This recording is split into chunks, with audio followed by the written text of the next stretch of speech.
Welcome to Cadiz City, the home of Buriring Festival. Magluwas sa Dinagsa Festival, ginaselebrar man sa syudad ang Buriring Festival. Sininga tuig 2025, ginselebrar ang Buriring Festival sininga adlaw sang Huwebes, Setyembre 5. Nahibaluan nga ginaselebrar ang kapistahan bangod masami nga ginadagsa ang syudad sang Buriring ilabi na sa bulan sang Agosto kung sariin bulan man ini sang Tiempos Muertos o kon Tikkiriwi.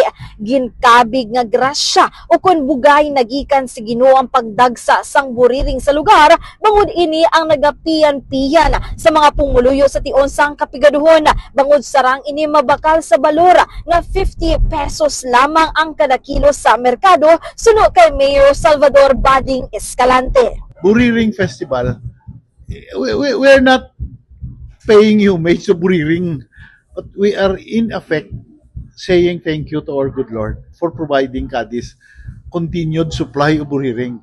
Kabalukad ako niya na bagay ang Buriring sa Cadiz kay number one, amo ni siyang pinakamahal na isda sa Cadiz. Pagwa niya ng una-una, at up to 10,000 per tab na siya. Siguro may iguan na siya 200, 300, 400, 500 pesos per kilo. Pag una-una ay ginanagwa. Pero after sina, siyempre una mga dalok-dalok ka, o nagpaamat-amat pa na. Subong it's selling at 50 pesos per kilo. 50 pesos per kilo, gabaligya, mahal ka.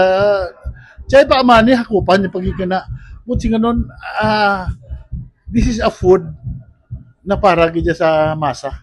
Isa sa mga nangin-highlight sa selebrasyon amo ang pagpaindis-indis ang 8 ka cluster nga nagikan sa nagkalain-lain nga barangay sa syudad angot sa panawit-namit luto sa traditional cooking sang Buriring kag innovative way of cooking sang nasambit nga isda. This time mga kasama ato naman tilawan ang ginataang Buriring fish. So makita diri naton subong mga kasama no. Kamuto na lang naton. So, ang balde ni Sir, kaptantang ulo kay bukog na siya apang matambok kag nanam ang sabor. Namet. Sa 8 ka mga nagpa-indis-indis nangin madinalagoon sa mga kompetisyon ng Cluster 4 nga ginalakipan sang Barangay Zone 2 kag Barangay Zone 5 kung sa dingin sunod kay Vincent Tabanaw. Isa sa mga nagluto, sila ang nanumdum sang out of the box nga ideya angot sa pagluto sang Buriring kag ilan na desisyonan nga magluto sang teriyaki pasta with Buriring meat kag Buriring liver patty. Teriyaki pasta, Buriring meat, Buriring liver patty. Okay. So, paano ninyo nadumduman, sir? Or paano ninyo ginplastar nga ini ang inyo igaserbe subong adlaw nga tin, which means, or nangin na resulta nga nangin madinalaguan ka mo, sir? Yung pamisabi ko mo na para do, like, go out of the box na wala ka man na at isang Buriring may distinction na taste.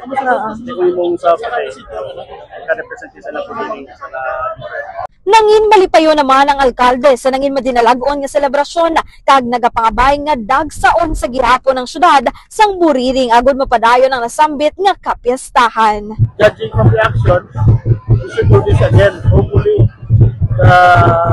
our good Lord will grant us again the opportunity to celebrate by giving us abundant Buriring next season. And we have probably we're looking into expanded celebration. And yes, we're learning how to this. Para sa Buriring Festival 2025 diri sa syudad sang Cadiz, together with Radyoman Pato Revilla, ini si Radyoman Cheng Santillana, DYHB, Tatak, Ariman.